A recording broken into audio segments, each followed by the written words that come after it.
There are places on Earth where the ground catches fire by itself, not from a lightning strike, not from a campfire, not from any human action on the surface, from below, from deep underground. Fires that start in coal seams and rock formations buried beneath towns and forests and fields.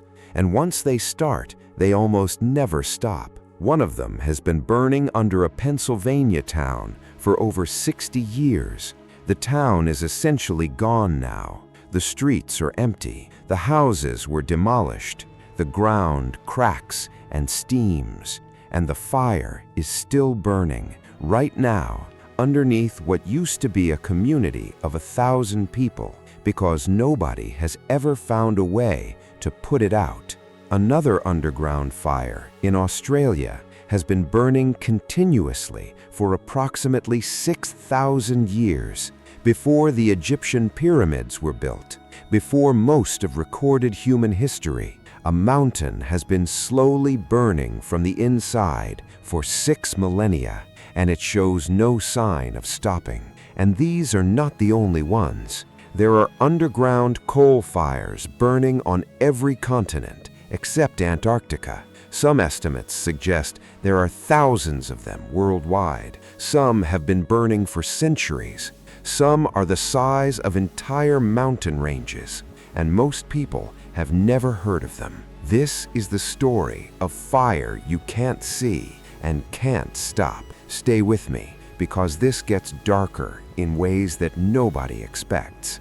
Let's start with the basics, because most people have never thought about how a coal seam fire actually works.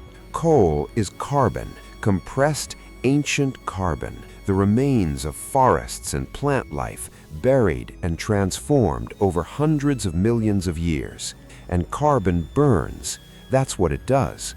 Under the right conditions, coal will ignite and combust, producing heat, gases, and the same fundamental chemistry as any fire you've ever seen. But underground, fire doesn't behave the way it does in open air. In open air, a fire burns through its fuel and then runs out of fuel. It spreads fast because oxygen is everywhere, and when the fuel is gone, the fire dies. Underground, the coal seam itself is the fuel, and coal seams can be enormous. They can extend for kilometers in every direction, going deep into the earth, containing millions of tons of carbon. The fire doesn't run out of fuel because the fuel is essentially the geological layer it's burning through. And here's the part that makes these fires almost impossible to extinguish. Underground fires are insulated. The rock and soil around the coal seam acts like a thermal blanket. Heat doesn't escape efficiently. The fire maintains temperatures high enough to sustain combustion indefinitely. Oxygen seeps in through cracks and fissures in the ground above, just enough to keep the fire alive, not enough to make it burn fast. The fire creeps. It moves through the coal seam slowly, following the carbon, going wherever the geological layer takes it, horizontally, diagonally, deeper. Whatever direction the coal runs, the fire follows. You cannot pour water on a coal seam fire from the surface. The water doesn't reach the fire. You cannot starve it of oxygen by sealing the surface. The fire creates its own network of cracks and channels as it burns, constantly finding new air pathways. You can try to excavate, physically dig out the burning coal, but the fires are often too deep, the areas too large, and the ground above too unstable from the burning to safely operate heavy equipment. The only thing that reliably stops an underground coal fire is if it runs out of coal. And some coal seams are large enough that they will not run out of coal in any human time frame. Now let's talk about Centralia,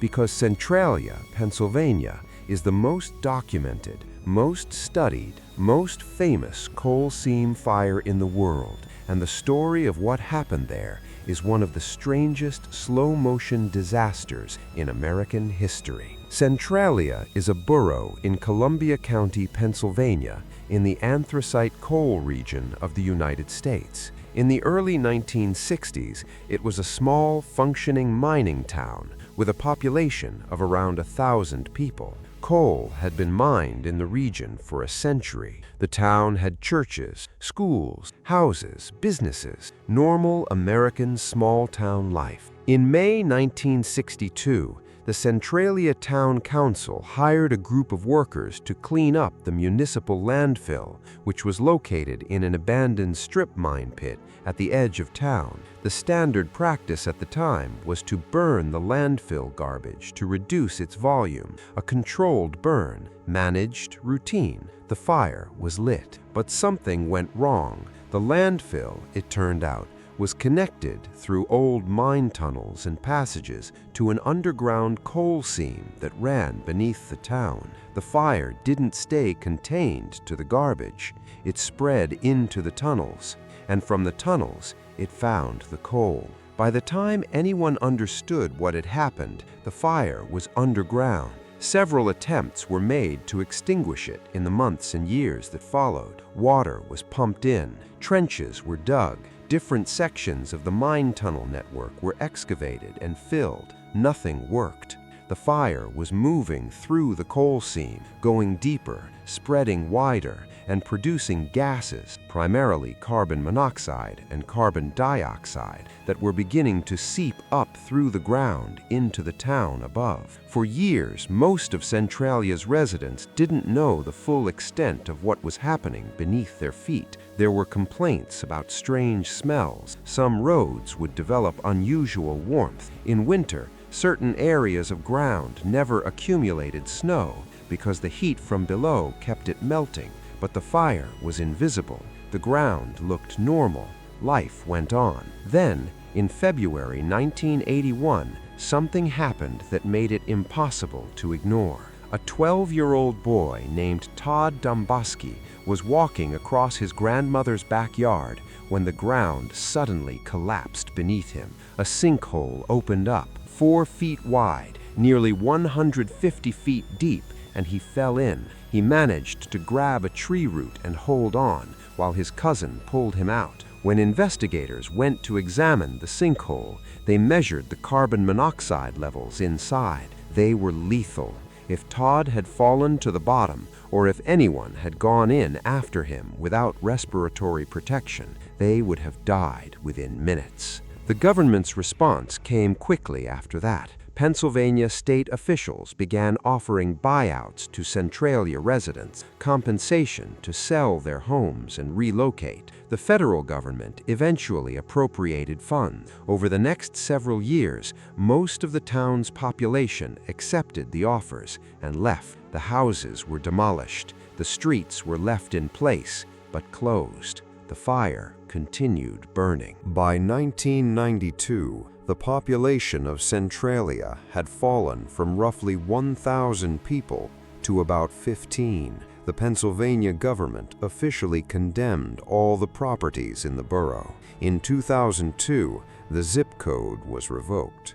Officially, Centralia ceased to exist as a functioning municipality. But some residents refused to leave. A handful of elderly residents, people who had lived their entire lives there, went to court and fought the condemnation. Some of them won the right to remain in their homes for the duration of their natural lives. They live or lived in a ghost town, surrounded by empty lots and demolished houses, with smoke rising from the ground and roads cracked by underground heat, because they could not imagine living anywhere else. The fire is still burning. Geologists estimate it could continue burning for another 250 years, following the coal seam as it extends through the geology of the region. The town that existed there, the churches, the families, the community, is gone. The fire is not. Now here is what most people don't realize about Centralia. It is not unique. It is the most famous example, but coal seam fires are a global phenomenon, and some of them make Centralia look small. The Jharia coal field in Jharkhand, India, is home to what many consider the worst coal fire disaster in the world. Coal seam fires have been burning in the Jharia region since at least 1916, over 100 years. The fires extend across an area of hundreds of square kilometers, and unlike Centralia, where the population was evacuated, hundreds of thousands of people still live directly above these fires. They live in communities built on a ground that is literally burning beneath them, breathing air contaminated by gases seeping from the earth, on land where sinkholes open without warning, and the ground temperature in some places is hot enough to cause burns on contact. Attempts to relocate the population of Jharia have been going on for decades. The Indian government has announced relocation programs multiple times, and yet most of the people are still there because the scale of the displacement required is enormous. The logistics are complex, and many people simply have nowhere else to go and no resources to start over. The fires in Jharia produce enormous quantities of carbon dioxide and methane, greenhouse gases that contribute to climate change. Coal seam fires globally are estimated to release hundreds of millions of tons of carbon dioxide per year. This is not theoretical, it is measurable. These underground fires are a significant and largely invisible contributor to the carbon emissions that are warming the planet. And they are fires that nobody lit intentionally, that nobody controls, and that nobody has figured out how to stop at scale. And then is Burning Mountain. Mount Wingan in New South Wales, Australia, is not actually a volcano. It is a mountain with a coal seam fire burning inside it. The fire sits about 30 meters below the surface and moves approximately 1 meter a year, slowly migrating northward through the coal seam as it consumes the carbon. The estimated age of the Burning Mountain fire is approximately 6,000 years. 6,000 years.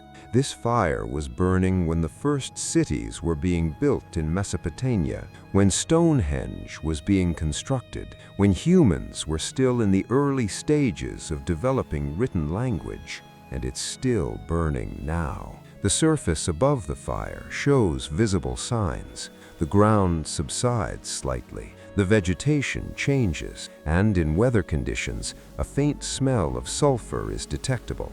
But mostly, from the outside, it looks like a normal mountain. The fire is inside. The Burning Mountain fire is thought to have been started by lightning, igniting exposed coal at the surface thousands of years ago. The lightning is long gone. The fire is still going. There are other fires. The Ku-i-Malik coal fire in Afghanistan has been burning for centuries, possibly for over 1,000 years. In China, coal seam fires burn across the northern coal fields and are estimated to destroy tens of millions of tons of coal per year, coal that could otherwise be mined and used as fuel, instead burning uselessly underground. In the United States, the Centralia fire is the best known, but there are dozens of others in Colorado, Wyoming, Utah, Alaska, burning beneath land that ranges from remote wilderness to areas with human habitation. The global scope of underground coal fires is almost never discussed in mainstream science communication.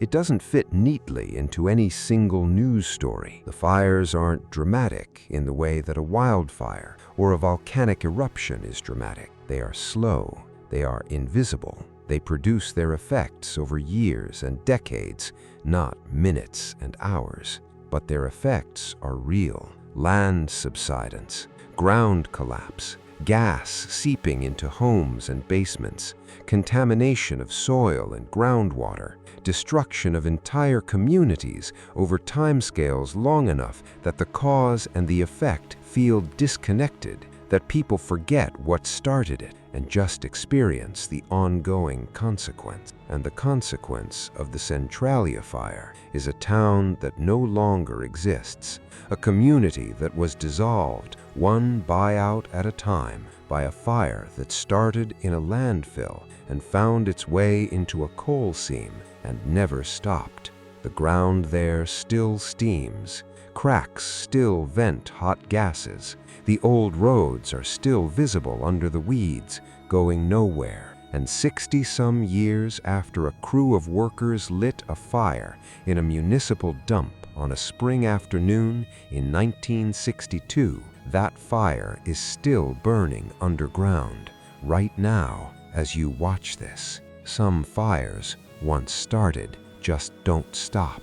The sky still hides secrets, and this is just the beginning. Subscribe to Fact Harbor for more mysteries.